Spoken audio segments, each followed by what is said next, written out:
یتقون صدق اللہ العظیم۔ نام ہے عبد القادر، کنیت ہے ابو محمد،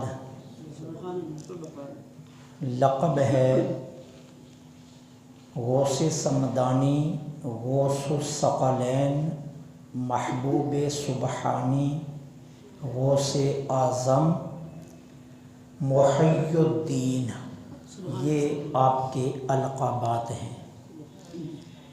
470 ہجری میں بغداد کے قریب قصبہ جیلان کے اندر آپ کی ولادت باسعادت ہے، اور 561 ہجری میں بغداد کے اندر آپ کا وصال مبارک ہے۔ ٹوٹل عمر جو آپ نے پائی ظاہراً وہ ہے 91 برس۔ میانہ قد، گندمی رنگ، ضعیف البدن، سینہ فراخ، داڑھی مبارک چوڑی، آنکھیں سیاہ، آبرو میں آپس میں ملی ہوئی، اور چہرے پر ساداتی حسن اور جمال، یہ آپ کا حلیہ مبارک تھا۔ والد محترم کی جانب سے آپ حسنی سید ہیں، اور والدہ کی جانب سے حسینی سید، اور مرقع یہ بنتا ہے کہ آپ حسنی حسینی سید ہیں۔ سادات کی دونوں نسبتیں آپ کی ذات میں جمع ہو جاتی ہیں۔ ولادت سے لے کر وصال پاک تک سب سے بڑا کمال شریعت کی اتباع۔ زندگی کا ایک لمحہ، ایک سانس، ایک ساعت، ایک گھڑی اتباع شریعت کے بغیر نہیں گزاری۔ ولادت باسعادت ہوئی تو یکم رمضان المبارک تھا۔ طلوع فجر سے لے کر غروب آفتاب تک اپنی ماں کا دودھ ہی نہیں پیا،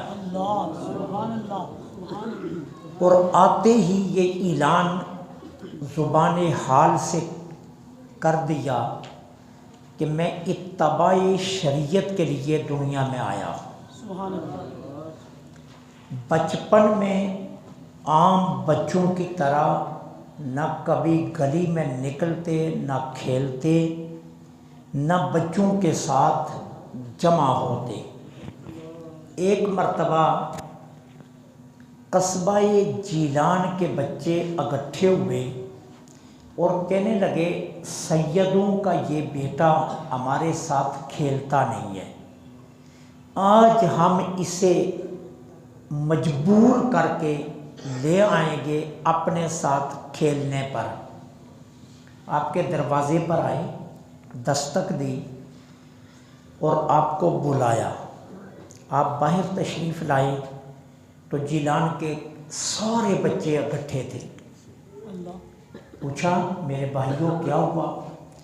کہا آپ ہمارے ساتھ کھیلتے نہیں ہیں، اور اگر آج آپ ہمارے ساتھ نہ کھیلے تو ہمارا دل ٹوٹ جائے گا۔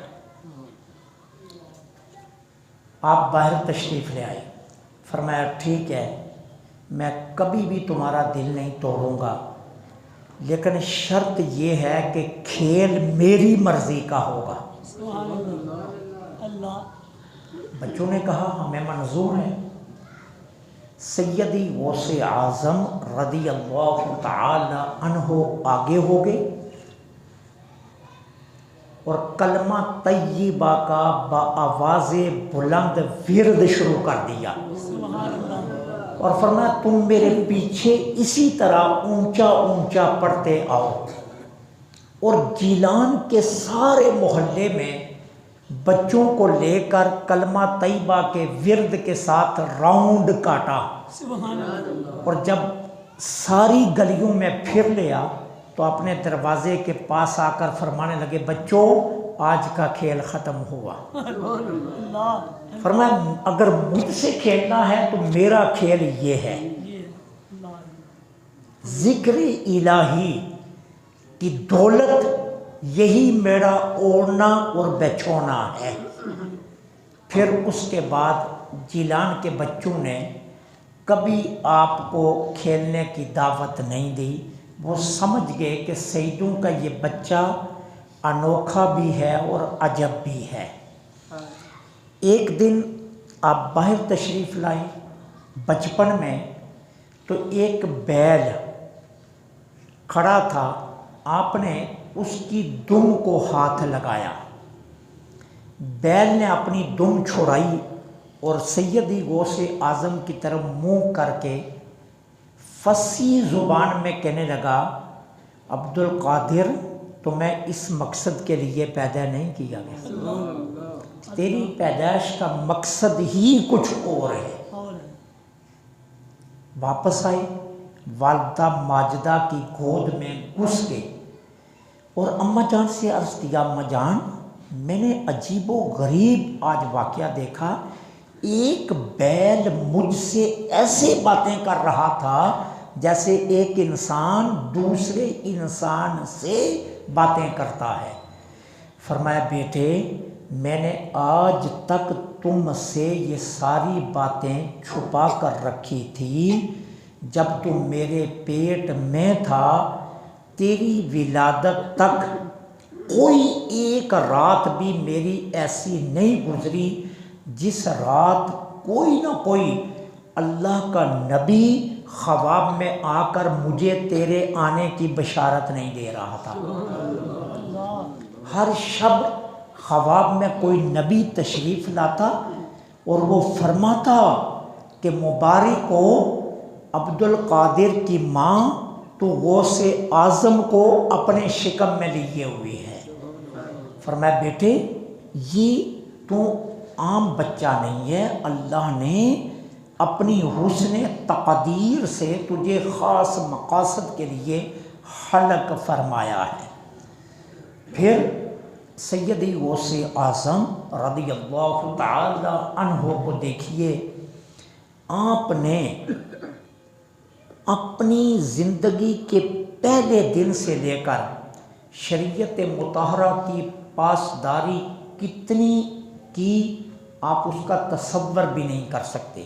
خود فرماتے ہیں اتباع شریعت میں نے اتنی سختیاں اتنی تکلیفیں جھیلی ہیں کہ اگر وہ تکلیفیں کسی پہاڑ پر گرتی تو وہ پہاڑ بھی ٹکڑے ٹکڑے ہو جاتا، لیکن اللہ کا شکر ہے میں پوری استقامت کے ساتھ اپنے رب کی عبادت میں مگن رہا۔ سبحان اللہ۔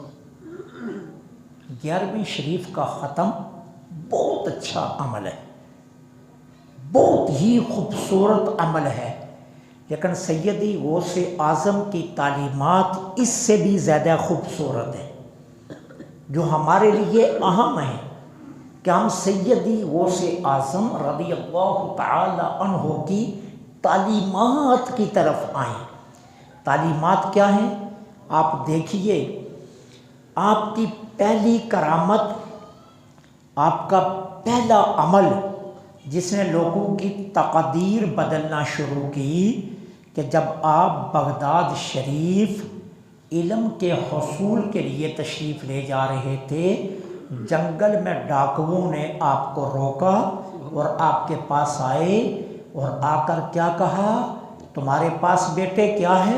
فرمایا میرے پاس 20 یا 40 یا 80 3 روایتیں ہیں، لیکن جس روایت کو سب سے زیادہ لیا گیا وہ 40 والی روایت ہے۔ فرمایا میرے پاس 40 دینار ہیں۔ ڈاکو نے تلاشی لی، پیسے نہیں ملے، سردار کے پاس گیا، کہا یہ بچہ جھوٹ بولتا ہے۔ فرمایا ایک بات پہلے طے کر لو، میں جھوٹ نہیں بولتا۔ کہا تو جھوٹ کیوں نہیں بولتا؟ کہا میری ماں نے جو پہلا سبق دیا وہ یہی دیا تھا، جھوٹ کبھی مت بولنا۔ میری ماں نے جو پہلا سبق مجھے پڑھایا وہ یہ پڑھایا تھا کہ بیٹے جھوٹ مت بولنا۔ نتیجہ کیا نکلا؟ جب آپ نے نشاندہی کی، وہ 40 دینار آپ کی بغل کے نیچے جہاں ماں نے سلائی کے اندر رکھے تھے وہ مل گئے۔ نتیجہ کیا ہوا؟ 18 ڈاکو اسی وقت آپ کے ہاتھ پر تائب ہوئے، اور نہ صرف یہ کہ سیدی غوث اعظم کی وجہ سے آپ کے 40 دینار آپ کو واپس ملے، بلکہ آپ کے اس قول کا اثر اتنا ہوا کہ جتنے لوگوں کا سامان لوٹا تھا سب کو واپس لوٹا دیا گیا۔ اس کو کہتے ہیں شریعت کی پاور، شریعت کی طاقت اور شریعت کی اتباع کا کمال۔ پھر آپ دیکھیے 40 سال عشاء کے وضو سے فجر کی نماز پڑھی،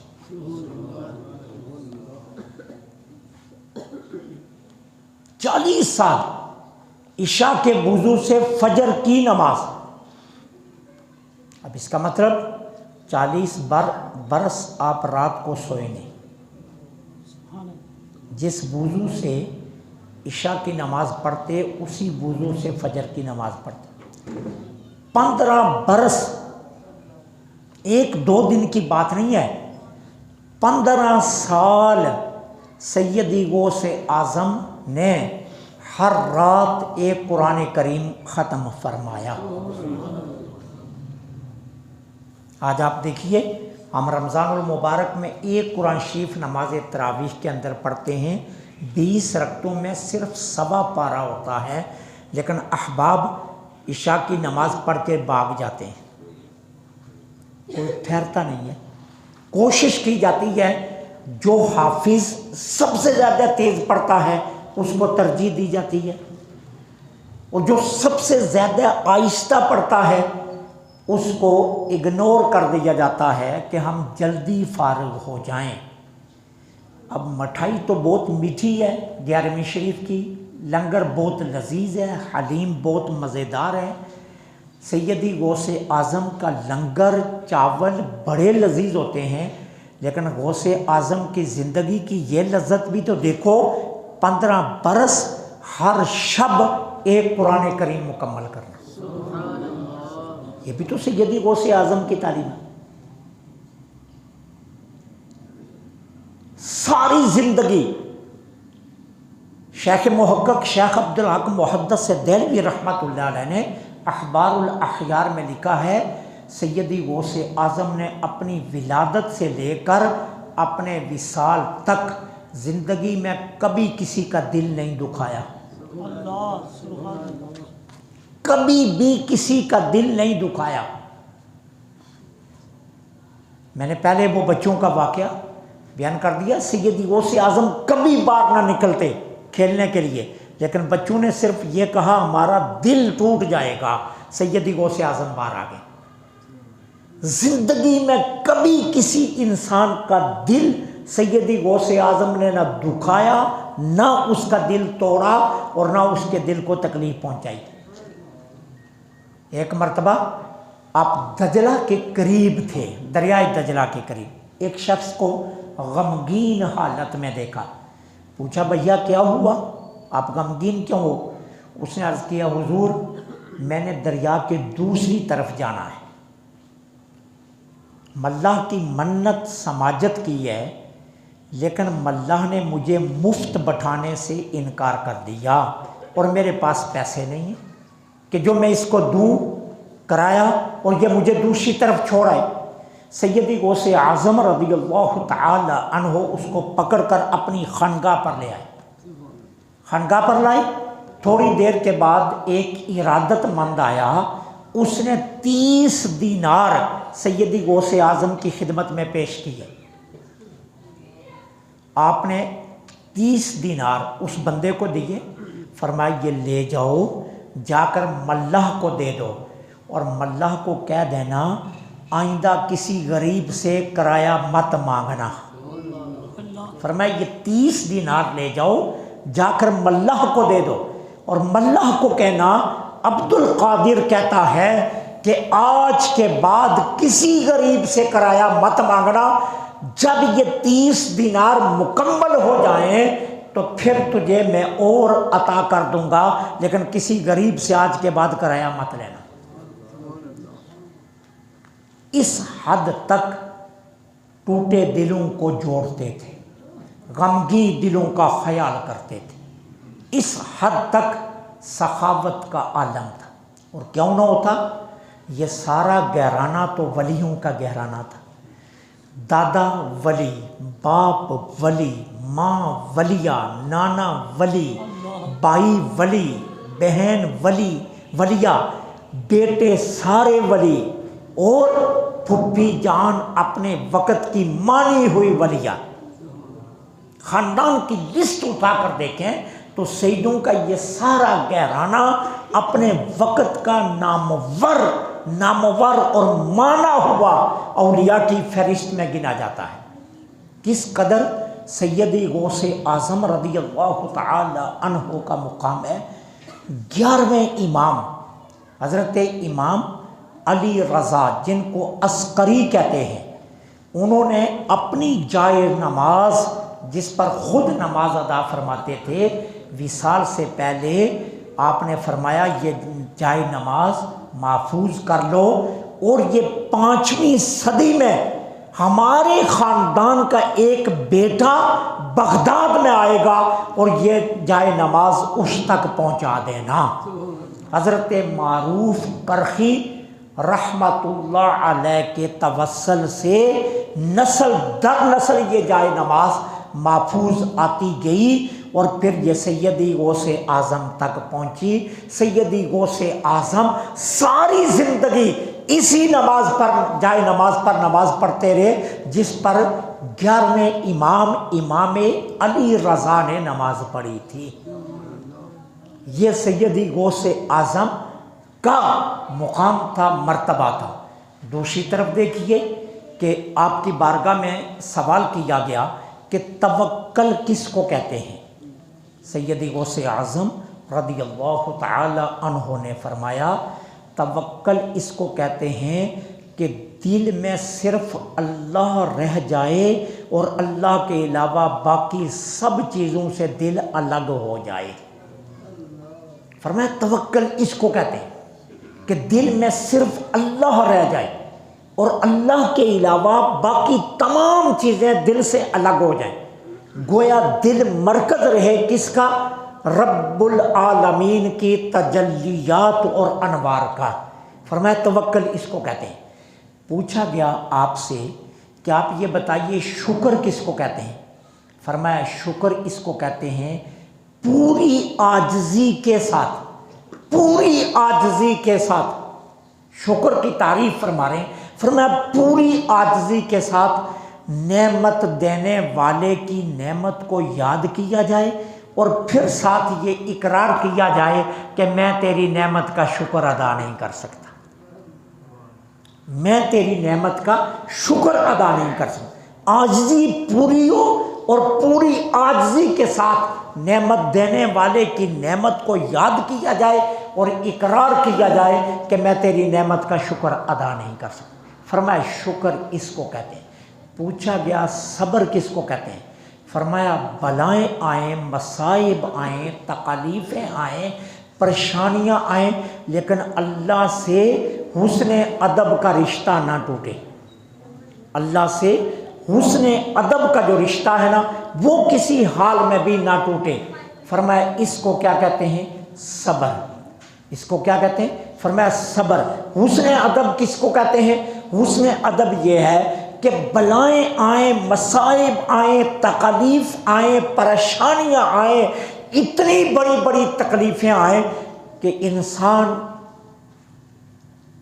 جواب دے جائے، لیکن اللہ کی ذات سے کوئی گلہ شکوہ نہ ہو۔ حسن ادب اس کو کہتے ہیں کہ اللہ کی ذات سے کوئی گلہ شکوہ نہیں، حسن ادب اس کا نام ہے۔ اور پھر مثال دی، فرمایا جس طرح کربلا کے اندر حسین نے صبر کیا، فرمایا جس طرح کربلا کے اندر حسین نے صبر کیا، فرمایا صبر اس کو کہتے ہیں۔ صبر کی تعریف یہ فرمائی، شکر کی تعریف وہ فرمائی، توکل کی تعریف وہ فرمائی۔ اس طرح فرمایا اللہ تعالیٰ کی ذات کے ساتھ بندے کا رشتہ اتنا مضبوط ہونا چاہیے، اتنا مضبوط ہونا چاہیے، اتنا مضبوط ہونا چاہیے کہ بندہ قدم اٹھائے تو اسے یہ یقین ہو کہ میرا اللہ اٹھتا قدم اور دوبارہ پڑتا قدم بھی دیکھ رہا ہے۔ فرمایا اس کا یقین اللہ کے ذات کے متعلق اتنا مضبوط ہونا چاہیے۔ یہ فرمایا اللہ کے ساتھ بندے کا رشتہ اس قدر مضبوط ہونا چاہیے۔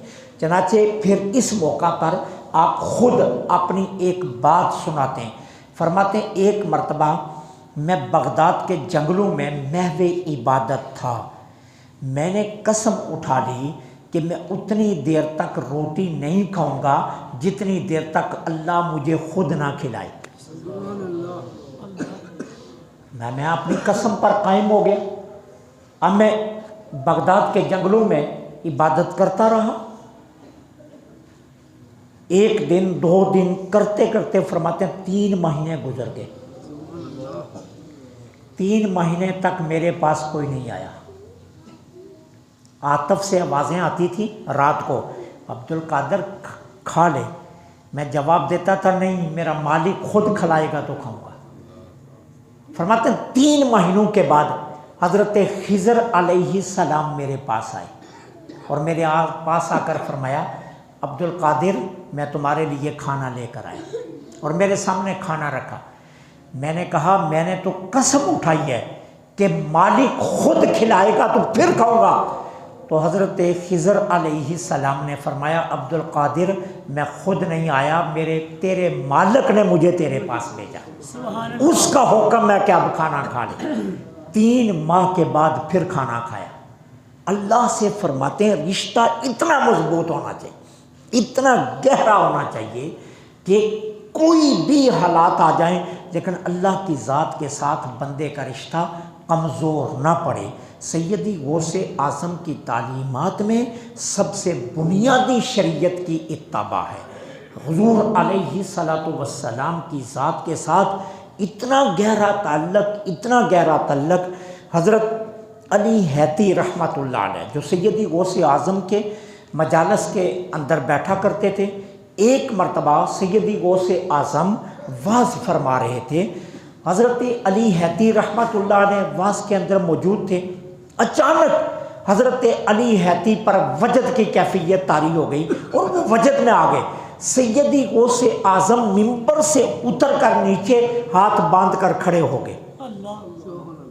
اب کافی دیر تک کھڑے رہے، مجمع پر ایک سکوت طاری رہا، ایک سکوت طاری رہا، اور سکوت طاری رہنے کے بعد کچھ دیر کے بعد کیفیت بدلی۔ سیدی غوث اعظم نے واعظ دوبارہ شروع کر لیا۔ اب جب دوبارہ واعظ شروع کیا، واعظ کی مجلس مکمل ہوئی تو حضرت علی حیتی آپ کی بارگاہ میں حاضر ہوئے اور عرض کرنے لگے یا شیخ آپ مجھ سے پوچھیں گے نہیں میں وجد میں کیوں آیا تھا؟ فرمایا بتاؤ کیوں آئے تھے؟ کہا جب آپ واعظ فرما رہے تھے اللہ کے رسول صلی اللہ علیہ وسلم بنفس نفیس تشریف فرما ہو گئے، جب حضور آئے تو حضور کو دیکھ کر مجھ پر وجد آ گیا، تو کیا آپ نے نہیں دیکھا؟ تو سیدی غوث اعظم نے فرمایا تو دیکھ کر برداشت نہیں کر سکا اور وجد میں تو رقص کرنے لگا، اور ہم ممبر سے نیچے اس لیے آگے تھے کہ حضور میرے پاس کھڑے تھے، میں اس لیے ہاتھ باندھ کر کھڑا تھا۔ تو حضرت علی حیتی حیران ہوئے، عرض کی سیدی غوث اعظم کیا آپ کو پتہ ہے حضور تشریف لاتے ہیں؟ فرمایا تو نے آج دیکھے؟ تو مجھے تو 26 سال ہو گئے ہیں واز فرماتے ہوئے، میری واز کی کوئی نشست اتنی دیر تک ختم نہیں ہوتی جتنی دیر تک حضور تشریف نہیں لے آتے۔ فرمایا میں تو یہ مناظر 26 برسوں سے دیکھ رہا ہوں، 26 برس مجھے ہو گئے درس دیتے ہوئے، اور میری تو کوئی مجلس ختم ہی نہیں ہوتی جتنی دیر تک حضور تشریف فرما نہیں ہو جاتے۔ تو یہ مقام اللہ تعالیٰ نے سیدی غوث اعظم رضی اللہ تعالی عنہ کو عطا فرمایا تھا کہ اتباع شریعت نے سیدی غوث اعظم کو اس کمال پر پہنچا دیا تھا۔ 12 برس جنگل کے بغداد کے جنگلوں میں پتے کھائے، لیکن مجال ہے ایک رات بھی کبھی نماز رہی ہو، یا دن میں کبھی نماز رہ گئی ہو، یا تہجد کبھی قضا ہوئے ہوں، یا کبھی تلاوت کے اندر کوئی فرق آیا ہو۔ ایک مرتبہ آپ فرماتے ہیں 15 برس جب مسلسل میں قرآن کریم کی تلاوت کرتا رہا تو ایک شب ابلیس میرے پاس آیا شکل بدل کر اور کہنے لگا عبد القادر تو نے کمال کر دیا، 15 سال ہر رات قرآن مکمل کیا، اب ہم تجھ سے راضی ہو گئے ہیں، اب تو اس طرح کر کہ آج آرام کر۔ 15 برس تو نے محنت کی ہے، میں تیرا رب ہوں، میں تجھ سے راضی ہو گیا، اور اب میں تجھے کہہ رہا ہوں کہ تو آرام کر۔ سیدی غوث اعظم فرماتے ہیں میں فوراً سمجھ گیا یہ ابلیس ہے۔ سردیوں کی یخ راتیں تھیں، یخ راتیں، فرماتے ہیں میں اٹھا دریائے دجلہ پر چلا گیا، ٹھنڈے جمے ہوئے پانی سے غسل کیا، غسل کرنے کے بعد واپس آیا، ایک ٹانگ پر کھڑے ہو کر اس رات میں نے 3 قرآن مکمل فرمائے۔ فرمایا پہلے تو ایک پڑھتا تھا نا، آج ابلیس مجھ پر حملہ کرنا چاہتا تھا، اس کو ہرانے کے لیے آج میں نے ایک ٹانگ پر کھڑے ہو کر 3 قرآن مکمل کیے۔ یہ سیدی غوث اعظم رضی اللہ عنہ کی تعلیمات ہیں، ہمارے لیے یہی سب سے اہم ہے کہ ہم اتباع شریعت کریں، اپنی زندگی شریعت کے اصولوں کے ساتھ گزاریں۔ حضور غوث اعظم سے ہماری محبت کا سب سے بڑا رشتہ یہی ہے کہ ہم سیدی غوث اعظم کی تعلیمات پر عمل کریں، اور تعلیمات کیا ہیں؟ اتباع شریعت۔ اگر اتباع شریعت نہیں ہے تو پھر آپ حلوہ کھا لیں، یا آپ روغنی نان کھا لیں، آپ حلیم کھا لیں، یا چاول یا برفی کھا لیں، پھر اس کا فائدہ کوئی نہیں ہے۔ اصل فائدہ یہ ہے کہ ہم آپ کی تعلیمات پر عمل کریں۔ اللہ مجھے آپ کو عمل کی توفیق عطا فرمائے۔